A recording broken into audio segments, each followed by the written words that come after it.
చండీగఢ్లో ఆత్మహత్య చేసుకున్న హర్యానా ఐపీఎస్ అధికారి పురాణ్ కుమార్ కుటుంబ సభ్యులను కాంగ్రెస్ అగ్రనేత రాహుల్ గాంధీ పరామర్శించారు.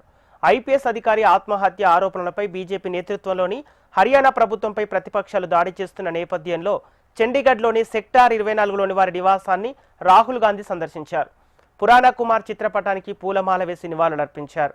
ఐపీఎస్ అధికారి కుటుంబానికి న్యాయం చేస్తామని హామీ ఇచ్చారు.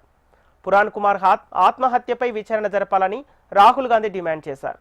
పురాణ్ కుమార్ పై 6 ఏళ్లుగా వివక్ష చూపుతున్నారని రాహుల్ ఆరోపించారు. అతని కుటుంబంపై ఒత్తిడి సృష్టిస్తున్న అధికారులపై వెంటనే చర్యలు తీసుకోవాలని డిమాండ్ చేస్తున్నారు.